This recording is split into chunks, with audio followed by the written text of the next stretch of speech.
1045 മണ്ഡലങ്ങളിൽ 35,000-ന് മുകളിൽ വോട്ടുള്ള ഒരു പാർട്ടിയായി ഭാരതീയ ജനതാ പാർട്ടി കേരളത്തിൽ മാറി എന്ന് ഒരു കാലഘട്ടത്തിലും BJP-യെ കുറിച്ച് നല്ല വാക്കുകൾ പറയാത്ത മാധ്യമ പ്രവർത്തകരെ കൊണ്ട് പറയാൻ സാധിച്ചിട്ടുണ്ടെങ്കിൽ എന്റെ മുന്നിലിരിക്കുന്ന നിങ്ങൾ ഓരോരുത്തരുടെയും അക്ഷീണമായ പ്രവർത്തനം അതിന് ഭാഗവാക്കായിട്ടുണ്ട് എന്ന് ഈ പ്രസ്ഥാനം ഹൃദയത്തോട് ചേർത്ത് വെച്ച് ഓർമ്മിക്കുന്നുണ്ട്. നമ്മളെ സംബന്ധിച്ചിടത്തോളം നേമം നിയോജക മണ്ഡലം തിരിച്ചുപിടിക്കുക എന്നുള്ളതല്ല, നേമം നിയോജക മണ്ഡലത്തിൽ നഷ്ടപ്പെട്ടു പോയ വികസനത്തിന്റെ പ്രതാപം തിരിച്ചെടുക്കുക എന്ന വലിയ ഉത്തരവാദിത്വവും ഏറ്റെടുത്തുകൊണ്ടാണ് BJP-യുടെ ഓരോ പ്രവർത്തകന്മാരും ഇന്ന് ഈ അംഗത്തട്ടിൽ ഇറങ്ങി നിൽക്കുന്നത്.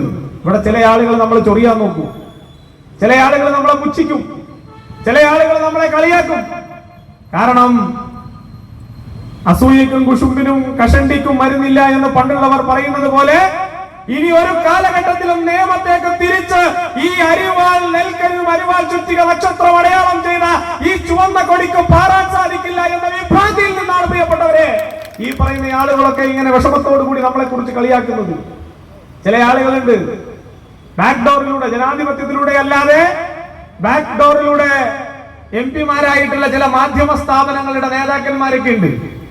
അവർ വന്നിരുന്നു പറയുന്നത് ഞങ്ങൾ മാധ്യമ പ്രവർത്തകർ എന്ന് പറഞ്ഞാൽ നിഷ്പക്ഷമതികളാണ്. ആ നിഷ്പക്ഷമതികളായ മാധ്യമ പ്രവർത്തകർ എങ്ങനെയാണ് CPM-ന്റെ നേതാക്കന്മാരായി ഇന്ന് രാജ്യസഭയിലൊക്കെ വിലസുന്നത് എന്ന് എനിക്കറിയില്ല. ഞങ്ങളൊക്കെ പഠിച്ചിരിക്കുന്നത് നിഷ്പക്ഷമതികൾ എന്ന് പറഞ്ഞാൽ ഒന്നിലേക്കും ചരിയാത്തവരെന്നാണ്. പക്ഷെ ഒരു ഘട്ടത്തിലേക്ക് മാത്രം ചരിഞ്ഞു നിൽക്കുന്ന ചില ആളുകളുണ്ട്.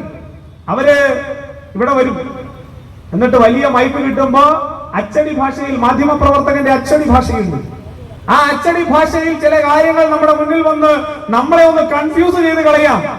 BJP-ക്ക് ഏറ്റവും അധികം വോട്ട് ലഭിക്കുന്ന BJP-യുടെ ഒരു ഈറ്റില്ലമായി BJP-യുടെയും ദേശീയ പ്രസ്ഥാനങ്ങളുടെയും നാഡീവ്യൂഹമായി പ്രവർത്തിക്കുന്ന കാലടിയെ ഒന്ന് കൺഫ്യൂസ് ചെയ്ത് കളയാമെന്ന് ഏതെങ്കിലും ഒരു ഇടതുപക്ഷ ബുദ്ധിജീവി ധരിക്കുന്നുണ്ട് എങ്കിൽ നിങ്ങൾ മനസ്സിലാക്കേണ്ടത് ഇത് കാലടിയാണ്. കാലടിയിൽ ദേശീയ പ്രസ്ഥാനങ്ങളുടെ വേരൂന്നിരിക്കുന്നത് ജനങ്ങളുടെ ഹൃദയത്തിലാണ് എന്ന് മനസ്സിലാക്കാത്ത മണ്ടന്മാരാണ് ഇത്തരം വാക്കുകളുമായിട്ടൂടെ വരുന്നത്. ഇവിടെ ഇടതുപക്ഷം ഒരു പൊതുയോഗം നടത്തിയെന്നാണ് ഞാൻ മനസ്സിലാക്കുന്നത്. അവിടെ വന്നിട്ട് ഉത്തരേന്ത്യൻ സംസ്ഥാനത്തെ നോക്കി വിലപിക്കുകയാണ് ഇവിടുത്തെ ജോൺ ബ്രിട്ടാസ് എന്ന് പറയുന്ന ഒരു MP. ഞാൻ ചോദിക്കട്ടെ, കേരളത്തിൽ തെരഞ്ഞെടുപ്പ് നടക്കുമ്പോൾ സാധാരണഗതിയിൽ വേണ്ടതെന്താ? ഞാൻ ഭരണകക്ഷിയാണെങ്കിൽ എന്റെ 10 വർഷത്തെ ഭരണത്തെ കുറിച്ച് പറഞ്ഞ അഭിമാനത്തോടു കൂടി ജനങ്ങളോട് വോട്ട് ചോദിക്കാനുള്ള തന്റെ ഇടം, ആ തന്റെ ഇടമല്ലേ കേരളത്തിലെ ഇടതുപക്ഷ ജനാധിപത്യ മുന്നണിയുടെ ഒരു പ്രവർത്തകൻ കാണിക്കേണ്ടത്? അതിന് കഴിവില്ലാതെ ഇവിടെ വന്നിരുന്ന് പറയല്ലോ, ചില ചർച്ചകളിലൊക്കെ ഇരുന്ന് ഞങ്ങളൊക്കെ ചർച്ചയിലിരിക്കുമ്പോൾ പറയും BJP കേരളത്തിൽ അക്കൗണ്ട് ഇല്ലാത്ത BJP, ആ BJP എന്തിനാ ഞങ്ങൾ ഭയക്കുന്നത്? അങ്ങനെ ഭയമുള്ളത് കൊണ്ടാണ് ഇടതുപക്ഷ ജനാധിപത്യ മുന്നണിയും വലതുപക്ഷ ജനാധിപത്യ മുന്നണിയും ഒരുമിച്ച് നിന്നുകൊണ്ട് നിയമത്തെ ഞങ്ങളെ പരാജയപ്പെടുത്തി കളയാമെന്ന് നിങ്ങൾ വ്യാമോഹം കിട്ടുന്നത്. ഞങ്ങൾക്കറിയാം.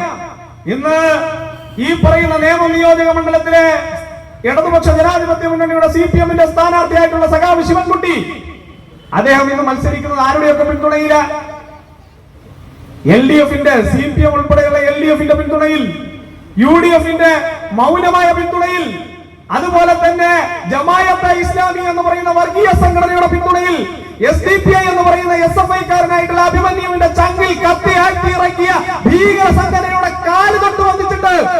PDP എന്ന് പറയുന്ന അബ്ദുൽ നാസർ മദനി എന്ന് പറയുന്ന തീവ്രവാദിയെ താലോലിച്ചിട്ട് ഈ നാട്ടിലെ ചെമ്മാനെയും ചെരുപ്പൂത്തിയും ഒരുമിച്ച് പിടിച്ചിരുത്തി എങ്ങനെയെങ്കിലും അധികാരത്തിന്റെ അപ്പക്കഷ്ണം നുണയാമെന്ന് ധരിക്കുന്ന ശിവൻകുട്ടിയെ പോലെയുള്ള നാണം കെട്ട CPM-കാരൻ 1000 വട്ടം ഗംഗയിൽ കുളിച്ചിട്ട് വേണം ഭാരതീയ ജനതാ പാർട്ടിയെയും RSS-നെയും കുറിച്ചൊന്ന് പരാമർശം നടത്താനെങ്കിലും. അല്ലേ വേണ്ടേ? ശിവൻകുട്ടി നായായും നരിയായും ഒരു 100 ജന്മം ജനിച്ചു വീണാലും ഈ പ്രസ്ഥാനത്തിലെ ഓരോ സാധാരണപ്പെട്ട പ്രവർത്തകരും നടത്തിയ ത്യാഗത്തിന്റെ അടുത്ത് പോലും വരാൻ പറ്റാത്തയാളായിട്ടല്ലേ നമ്മൾ ശിവൻകുട്ടിയെ കാണുന്നത്? അല്ലേ? ഇവിടെ ശിവൻകുട്ടി പറയുന്നത് ശിവൻകുട്ടിയുടെ പാർട്ടി പറയുന്നത് നേമത്തെ 1000 കോടി രൂപയുടെ വികസനം നടത്തി. നിങ്ങൾ കേൾക്കണം, നേമത്തെ 1000 കോടി രൂപയുടെ വികസനം. ഇവിടെ തൊട്ടടുത്താണ് കാലടി സൗത്ത് പാലം. ഈ വന്ന് പ്രസംഗിച്ചു പോയ വിദ്വാന് കാലടിയെ പറ്റി കേട്ടുകേൾവി പോലുമില്ല.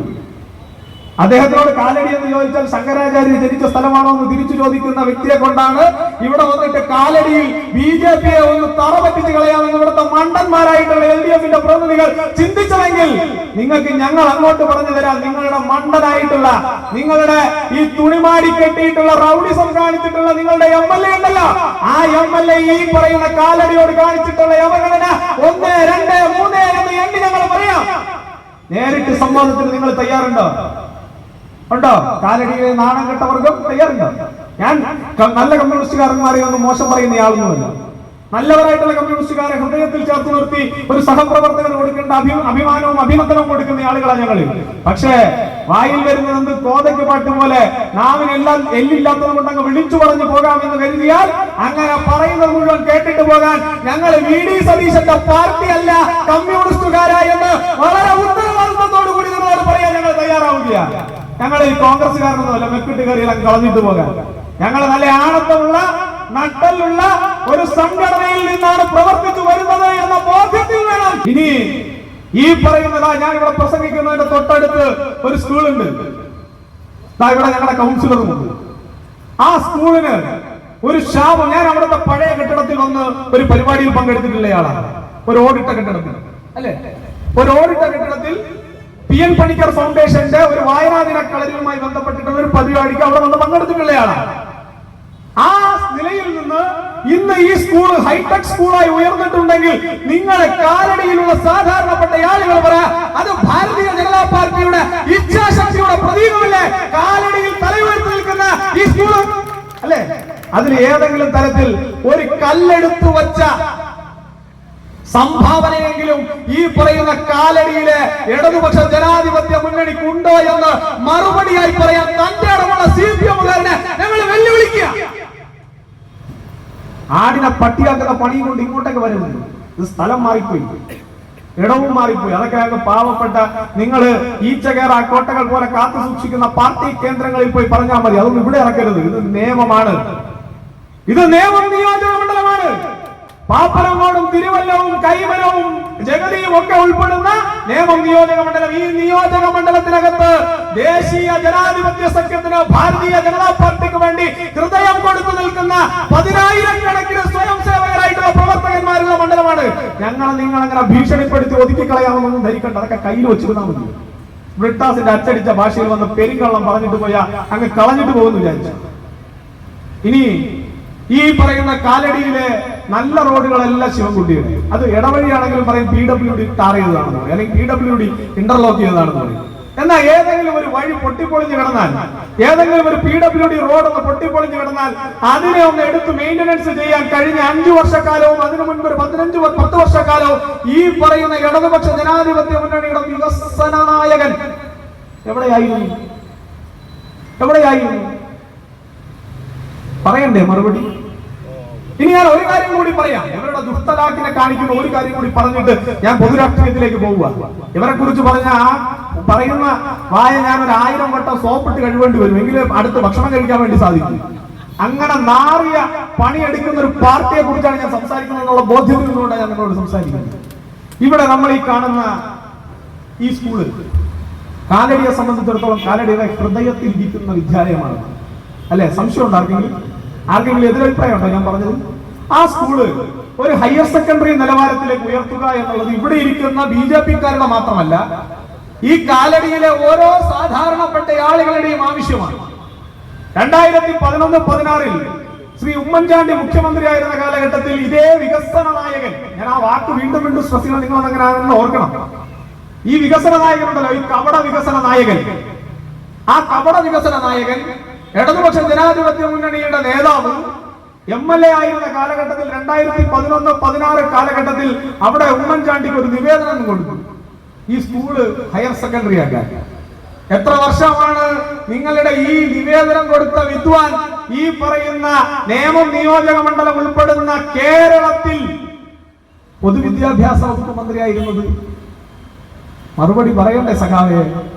നിങ്ങളുടെ ഈ വിഡ്ഢിക്കോമരം കഴിഞ്ഞ 5 വർഷക്കാലം ഈ പറയുന്ന കേരളത്തിന്റെ പൊതുവിദ്യാഭ്യാസ വകുപ്പ് മന്ത്രിയായിരുന്നപ്പോ 1000 കോടി രൂപയുടെ വലിയ വികസനം നടത്തി എന്ന് നിങ്ങൾ അവകാശപ്പെടുന്ന ഈ നാട്ടിൽ എന്തുകൊണ്ട് കാലടി സ്കൂളിന് ഒരു +2 അനുവദിക്കാൻ ഈ പറയുന്ന പൊതുവിദ്യാഭ്യാസ മന്ത്രിക്ക് സാധിച്ചില്ല എന്ന് പറയുന്നിടത്ത് ഭാരതീയ ജനതാ പാർട്ടി പറയുന്നു ഈ പറയുന്ന കള്ള വിദ്യാഭ്യാസ മന്ത്രി, ഈ പറയുന്ന കള്ള വികസന വിരോധിയായിട്ടുള്ള മന്ത്രി, ഈ മന്ത്രിക്ക് ഈ പറയുന്ന കാലടിയോടുള്ള ശത്രുത തുടങ്ങിയത് 2020 തുടങ്ങിയ ശത്രുതയാണ്. നിങ്ങൾ കേൾക്കണം, ഇവിടെ BJP അങ്ങ് തകർത്തു കളയാൻ വേണ്ടിയിട്ട് LDFന്റെ 2 ലക്ഷത്തെ ഒരു ഘട്ടത്തിലൂടെ മത്സരിപ്പിച്ചിട്ടുണ്ട്. നിങ്ങൾക്ക് എത്ര പേർക്ക് അറിയാമെന്ന് എനിക്കറിയില്ല. കാലടിയിലെ ജനം അതൊന്നും മറന്നിട്ടുണ്ടാവുമെന്ന് ഞാൻ വിശ്വസിക്കുന്നില്ല.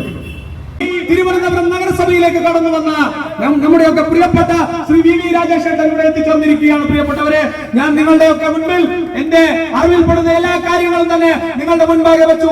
എന്റെ വാക്കുകളിൽ നിന്ന് ഏതെങ്കിലും തരത്തിലുള്ള വിഷമം ആർക്കെങ്കിലും രൂപപ്പെട്ടിട്ടുണ്ടെങ്കിൽ ആ വിഷമങ്ങളെല്ലാം നിങ്ങൾ ചോദിച്ചു വാങ്ങിയതാണ് എന്ന് മാത്രം പറഞ്ഞുകൊണ്ട് നിങ്ങൾക്കൊപ്പം ഈ നിയമത്തിന്റെ വികസനത്തിന്റെ പന്താവിലേക്ക് നിയമത്തെ ഉയർത്താൻ രാജീവ് ചന്ദ്രശേഖർ എന്ന് പറയുന്ന ഭാരതീയ ജനതാ പാർട്ടിയുടെ വികസനത്തിന്റെ ബ്രാഞ്ചിനെ ഈ നിയമത്തെ വിജയിപ്പിച്ചെടുക്കാൻ അഹോരാത്രം പണിയെടുക്കാൻ നമുക്ക് എല്ലാവർക്കും ജഗദീശൻ അനുഗ്രഹം തരട്ടെ എന്ന് മാത്രം പറഞ്ഞുകൊണ്ട് നിങ്ങൾക്ക് എല്ലാവർക്കും നമസ്കാരം, നന്ദി, വന്ദേ മാതരം.